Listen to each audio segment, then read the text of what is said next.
안녕하세요. 요번 시간부터는 어, 그 성경에 그 제일 마지막에 실려 있는 그 요한계시록 이라는 그 책에 대해서 좀 설명을 좀 드릴 텐데요. 그 책은 이제 뭐 교회를 다니는 사람은 물론이고 교회를 다니지 않는 사람도 아마 그 복음서만큼이나 그 많이 좀 알려져 있는 책일 겁니다. 근데 이제 그 내용 자체가 이제 어떤 뭐 비유나 은유나 또 어떤 상징으로 좀 씌여 있어서 그 내용을 그 좀 파악하기에는 대단히 어려운 그래서 어떤 요 책을 이제 좀 더 이렇게 우리가 그 어떤 내용일까 그 내용에 대해서 좀 더 접근해 가기 위해서는 어떤 그 믿음이나 어떤 신앙심을 조금 뒤로 한 채 좀 더 객관적이고 조금 뭐랄까 좀 드라이하게 좀 바라봐야 된다고 해야 될까요? 그런 식으로 그런 자세로 한번 그 계시록 내용에 대해서 한번 파악을 해보도록 하겠습니다. 그래서 이번 시간에는 이제 일단 전체적인 어떤 개요에 대한 그 계시록 책에 대한 어떤 그 개요에 대한 내용으로 이제 마칠 거고요.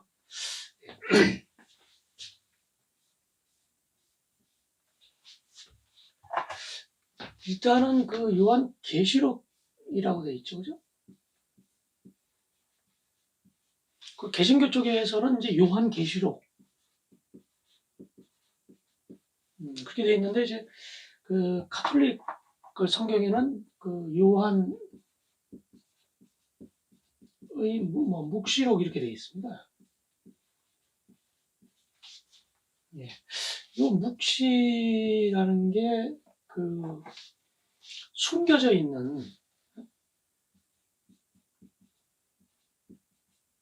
숨겨진 내용을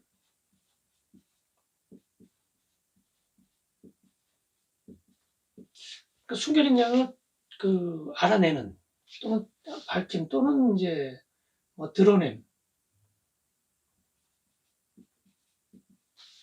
그런 뜻이거든요. 그러니까 그 뭐 그리스도교니까 그 하나님의 가르침이 숨겨져 있는 상태로 있는데 그거를 그 밝혀내는 뭐 그런 뜻이거든요. 그래서 그 영어로는 이제 그 아포칼립스라고 합니다. 예, 그래서 숨겨진 내용을 밝힘 뭐 그런 뜻으로 되어 있고요. 그래서 그 계시록의 그 특징은 그 전체 내용이 묵시예요. 그러니까 이제 그 성경이 예를 들면 뭐 개신교 쪽 성경이면 총 구약 신약 합쳐가지고 66권이잖아요. 그러면은 그 내용 중에서 일부가 묵시 내용이 포함된 있는 것도 있어요. 예를 들면 뭐그 이사야서나 그다음에 다니엘서 여기에서는 일부가 묵시인 경우가 있습니다. 그런데 처음부터 끝까지 내용 전체가 묵시인 경우는 이게 유일합니다. 그리고 이거 이제 캐논이잖아요. 이게 정경인데 캐논인데 그 외경 중에는 전체가 또 에스드라스 2라는 그 책이 있거든요. 그거 같은 경우도 이제 전체가 묵시이지만 그거는 이제 정경이 아니니까 외경이기 때문에 외경 중에 그런 내용이 있지만 정경 중에서 내용 전체가 묵시인 거는 이 책이 이제 유일합니다. 그리고 이 책은 그 역사적으로 이제 뭐 교부들이라든지 또는 뭐 어떤 공의회를 통해서 그 신약이 정경화되는 과정이 있잖아요. 그래서 이 계시록 같은 경우는 상당히 좀 다른 뭐 복음서라든지 무슨 바울의 서신이라든지 뭐 이런 거에 비해서 상당히 늦은 시기에 이제 정경으로 뒤늦게 좀 합류 한 걸로 그렇게 이제 밝혀지고 있습니다. 그래서 잠깐 이제 요 쓰여진 그 시대적 배경을 보면요.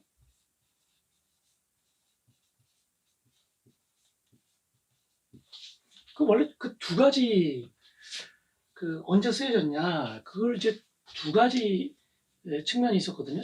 그 처음에는 원래는 이제 이게 그 네로 시대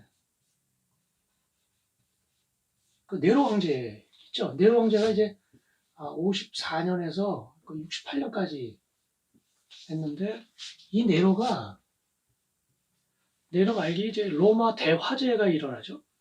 그래서 그때 어떤 희생양을 이제 정치적인 어떤 그 궁지에 몰린 거를 이제 그 벗어나기 위해서 어떤 희생양을 찾았는데 그때 당시에 이제 그리스도인에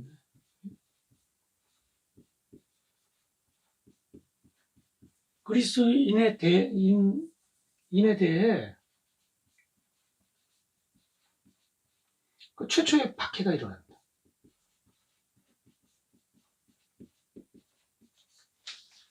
그래서 사실 이 내용 자체는 그 로마 제국의 그 그리스도인에 대한 어떤 박해에 거기에 대해서 참고 인내해서 나중에 결국은 그리스도인이 승리하는 뭐 그런 내용이거든요. 그러니까 그 이 내용을 쓰여지게 된 계기가 그 로마 정부의 어떤 박해거든요.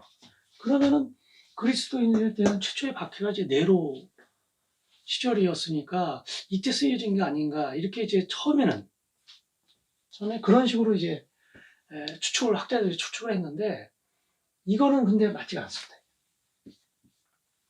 왜 그러냐면 최초의 박해가 일어났지만 이거는 이제 로마 제국의 그 수도가 로마시잖아요. 로마시에 이제 국한돼서 일어났거든요. 근데 그 요한 그 계시록의 그 첫머리 부분에 나오는 거는 작가가 자신이 이제 요한이라고 얘기를 하면서 어디에서 썼냐? 그 반모섬이라고 얘기를 하거든요. 그러니까 그 여기 이제 뭐 이탈리아 반도가 이렇게 쭉 있죠.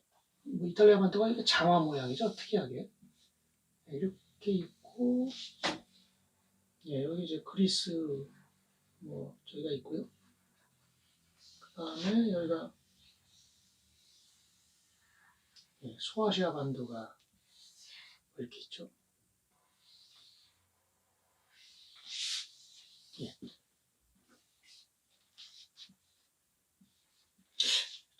여기가 로마거든요. 근데 반모섬은 어디냐면 여기가 이제 지금의 터키, 소아시아 반도입니다. 그래서 과거 요 서쪽 일부 여기가 이제 그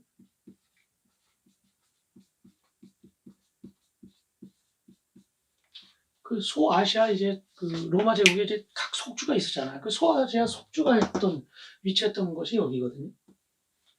여기 이쪽에 뭐 길리기아 뭐 그런 이제 주들도 많이 있죠. 그럼 반모섬이 어디냐면은 한 요쯤에 있습니다. 여기.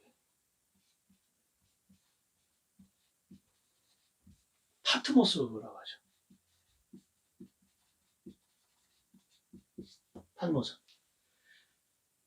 그러니까 그 작가는 분명히 요 지역에서 활동했던 그리스도인으로 추정이 되는데 만약에 네로 시대에 쓰였다면 이게 맞지 않는 거죠. 박해가 반드시 있어야 되는데 네로 시대의 박해는 로마시에 국한이 됐다는 거죠. 그러니까 여기랑 상관없잖아요. 그죠?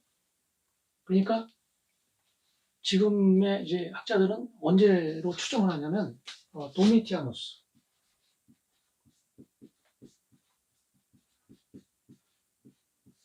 예. 그래서 그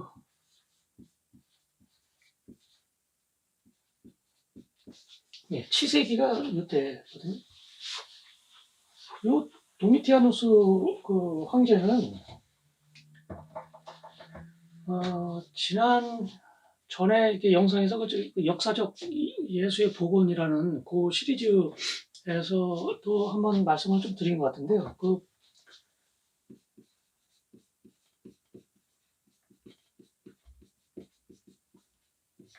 그 베스파시아누스 황제가 있고, 그 다음에 아들이 둘이 있었거든요. 그 티투스라는 아들이 있고, 그 다음에 도미티아누스 황제가 있고요. 이 황제의 아들입니다. 그 베스파시아누스 황제는 원래 그 황제로 쭉 어떤 정상적으로 이렇게 물려받은 게 아니라 그 네로 황제가 나중에 이제 거의 쫓겨나서 이제 암살당하죠. 그죠? 그러고 나서 이제 혼란기 대략 한 3명의 황제가 순식간에 한 1, 2년 사이에 3명 갈바, 오토, 비틸리우스라는 황제가 3명의 황제가 연이어 집권하는 추대됐다가 뭐 살해당하고 뭐 이런 식으로 해서 그냥 한 1년 굉장히 혼란기를 겪는데 그 혼란기를 수습하면서 황제로 추대된 사람이 이 사람이에요. 그러니까 이 사람은 그 당시 이제 여기 예루살렘에서 일어났던 그 유대인의 반란 그거를 이 티투스와 자기 아들과 함께 이거를 진압했던 그런 공로가 있었고요. 그래서 이 양반이 이제 그 황제로 추대됐을 때는 어느 정도 나이를 좀 먹은 상태였습니다. 그래서 이 사람이 죽고 나서 한 10년 정도 집권하거든요. 죽고 그 다음에 이제 그 장남한테 물려줬는데 이 티투스가 대단히 어떤 능력이 뛰어난 사람이었는데 다만 한 2년 정도밖에 황제 자리에 있지 못해요. 그러니까 좀 일찍 단명합니다. 그리고 티투스는 이게 아들이 없었어요. 그래서 그 터울이 한 12년 차이 나거든요. 12살 정도 차이 나는 이 도미티아누스 황제, 이 황제의 이제 둘째 아들한테 이제 황위가 이제 물려지는 거죠. 근데 뭐랄까, 나름대로 어떤 능력이 있는 부분도 있지만, 어떤 제국 전체를 통과할 만한 그런 정도의 자질은 아니었던 것 같습니다. 그래서 이 황제는 집권 후반기에 갈수록 굉장히 어떤 독재 쪽으로 좀 흘러서 결국 어떤 저기까지 하냐면은 자신을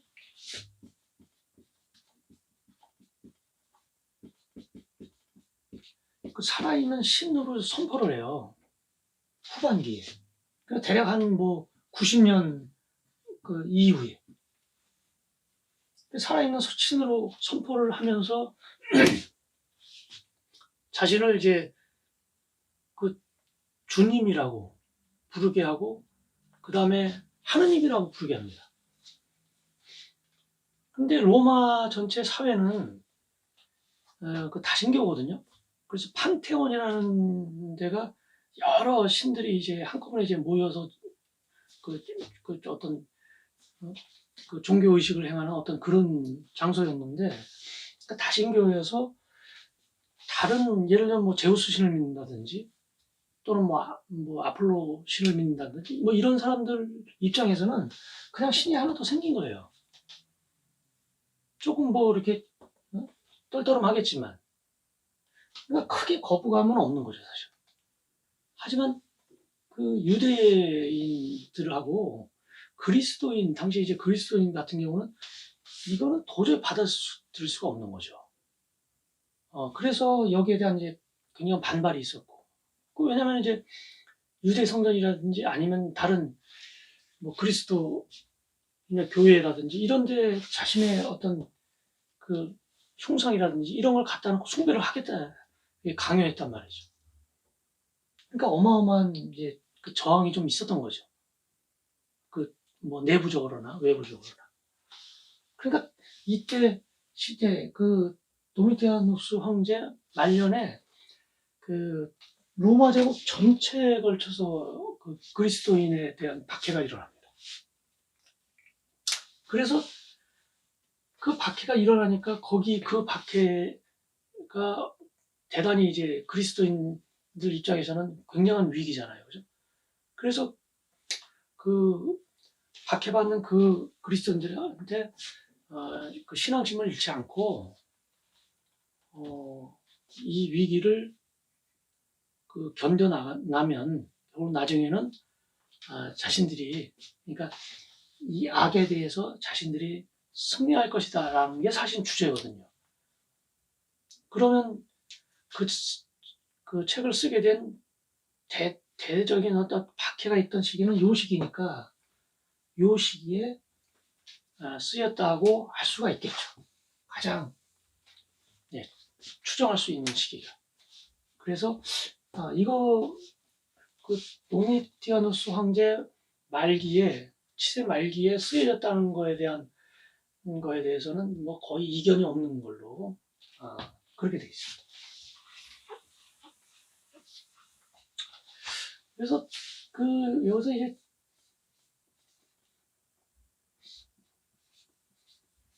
그 작가인데요. 그 복음서라든지 그 성경을 보시면 아시겠지만은 그 옛날 그 시대 사람들의 어떤 전통은 그랬나 봐요. 그러니까 작가가 자신의 그 이름을, 실명을 밝히는 경우가 거의 없었습니다. 예를 들면 다니엘서 같은 경우도 사실 다니엘이 쓰는 건 아니거든요. 왜냐하면 다니엘서의 그 배경은 그 신바빌로니아 그 느부갓네살이라고 있죠. 네부카드네자르 2세라고 하는데 그 시기니까 기원전 대략 한 6세기 정도입니다.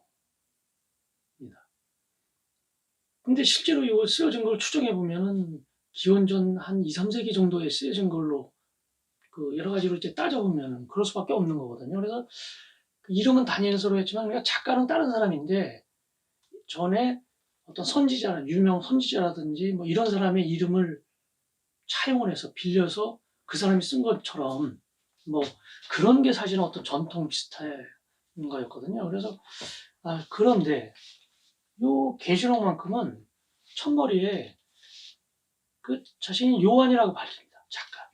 아주 특이한 거죠. 근데 그럼 이 요한이 어떤 요한이냐. 그러니까 이거는 의견이 조금 갈리는데요. 나름대로 서로 그 각자의 어떤 근거는 좀 있습니다. 이걸 하게 된. 그러니까 요한하면 제일 유명한 게 그 사도 요한이잖아요.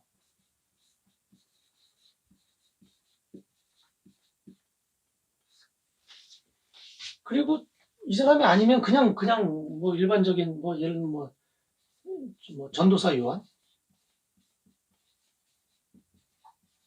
당시 소아시아 그 거기서 활동했던 요한, 뭐 그냥 누군지는 확실히 모르겠지만 하여튼 요한이라는 이름, 자신이 요한이라고 밝히고 있으니까요. 그러니까 사도 요한으로 그 추정하는 근거는 뭐 몇 가지가 있습니다. 학자들이 보면 이 그리스어로 헬라어로 쓰여져 있는데 그 쓰여져 있는 문체라든지 여러 가지를 봤을 때 그 셈어라고 있죠. 그러니까 셈족들이 쓴 셈족의 대표적인 유대 그 히브리 쪽이잖아요. 이스라엘 민족. 그러니까 뭐 히브리어라든지 뭐 그 당시 그쪽에서 쓰였던 아주 그 제일 많이 쓰던 게 이제 아람어거든요. 그 예수님도 이제 아람어로 그 달리타쿰이라는 게 이제 아람어잖아요. 아람어.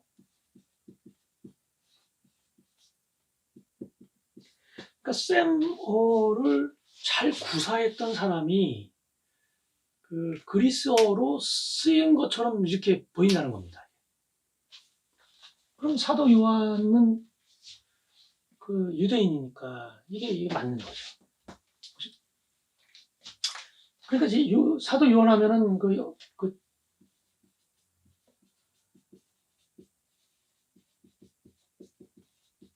제데베오의 아들을 얘기하는 겁니다. 그 우리와 청둥의 아들들 해서 야고보, 요한 있지 않습니까? 그 요한. 혹은 사랑하는 제자 요한. 그리고 아주 구약을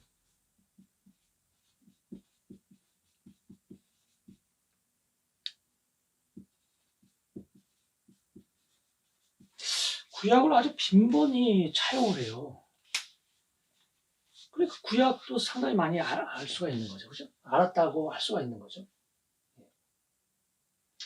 그런데 이제 좀 문제가 되는 건 뭐냐면은, 대략 쓰였던 게 도미티아누스 황제 치세 말기니까 대략 뭐 추측하면 한 95년 정도라고 본다면, 그러면은 대충 우리가 추측할 수 있는 거는 이 사도 요한이 예수님보다는 나이가 좀 어린 걸로 추정을 해서 한 10년 어리다 치면, 요 반모어 섬에 갇혀서 이것을 나이가 요 때면은 요 요한이 85세가 되는 겁니다. 그러니까 85세인 노인이 과연 글을 쓸까? 물론 이제 자신이 뭔가를 이제 얘기할 때 누군가 이제 그걸 받아 적어서 쓰는 사람은 뭐 그렇게 쓸 수도 있겠지만, 그렇다 그러면은 그 받아 적는 사람도 이제 유대인이어야 되는 거고, 좀 약간 그런 생물학적인 어떤 문제점이 생기는 거죠. 그래서 그리고 굳이 자신이 요한이라고 이름을 밝혔는데 좀 더 분명하게 자기가 사도 요한이라고 이름을 밝힐 수도 있는 거 아니에요, 그죠? 근데 그냥 요한이라고 했거든요. 그러니까 사도 요한 이게 아니라. 그러니까 이제 조금 미심적인 점이 있는. 그래서 당시 소아시아 부분에서 아주 활동을 열정적으로 했던 어떤 전도사라고 할 수 있는 그런 요한의 이름을 가진 사람이 이것을 쓰지 않았나, 뭐 그런 그런 추측을 좀 합니다. 그 장소는 뭐 아까 말씀드렸듯이 이제 반모섬, 파트모스 섬. 그래서 여기서 이 작가가 뭐 거기에 감옥에 갇혀서 쓰여 있을 수도 있고요. 아니면은 박해를 피해서 거기서 이제 썼을 수도 있고요. 그래서 주제는 겁니다. 이런 극심한 박해에 대해서 인내하면서 신앙심을 잃지 않으면 결국 로마 제국을 이제 악으로 생각한다면 이 악은 멸망하고, 그 다음에 선의 상징이라 할 수 있는 그리스도인의 세상이 도래할 것이다. 그러니까 용기를 잃지 말고 참고 견디라 하는 그런 메시지죠. 그리고 이런 박해가 있으니까, 예를 들면은 로마 제국을 구체적으로 이제 거론하면서 참고 견디라 뭐 이런 식으로 한다 그러면 이게 대단히 불경스러운 책이 되는 거 아닙니까? 그죠? 그래서 로마 당국한테 그 사실을 로마 당국자가 봤을 때 그 책 내용이 바로 로마에 대한 어떤 적대적인 그런 내용으로 만약에 읽힌다 그러면은 그 작가라든지 그 책을 갖고 있는 사람의 어떤 목숨을 부지할 수 있는 그런 보장이 없는 거죠. 따라서 이 책은 어떻게 쓰여져야 되냐면 그 은유나 혹은 뭐 비유나 또는 이제 상징으로밖에 쓸 수가 없는 거예요. 그러니까 이런 내용을 썼을 때 그리스도인이 보면은 요 내용이 뭔지는 알지만 로마인들이 봤을 때는 모르게 써야 된다는 거죠. 그래서 여기서 뭐 내용 중에 이제 뭐 대표적인 내용을 좀 하자면은 거기에 그 바빌론이라고 나오거든요. 그 바빌론은 사실은 이 책이 쓰여지기 대략 한 5, 600년 전에 멸망을 했습니다. 그 고레스 대왕의 그 페르시아 제국에 의해서 그 아케메네스조 페르시아 제국에 의해서 멸망한 아주 옛날 나라거든요. 다만 이제 그 지역을 바빌론이라고 좀 부르기도 하지만, 근데 거기서는 바빌론으로 거명을 하는데 실제적인 그리스인의 입장에서는 그게 로마 제국인 거죠. 그런데 로마인들이 봤을 땐 과거 멸망했던 나라 이름이니까 자기하고 자기네 로마 당국하고는 상관이 없는 내용으로 이제 읽히게끔 한 거고요. 그러니까 그런 식인 겁니다. 그래서 이런 거를 조금 걷어내면 그 내용이 어떤 내용인지가 이제 좀 더 객관적인 시각에서 좀 파악할 수 있는 그렇게 될 수가 있겠죠. 예, 그래서 오늘 영상은 여기까지고요. 다음 또 영상에서 뵙겠습니다.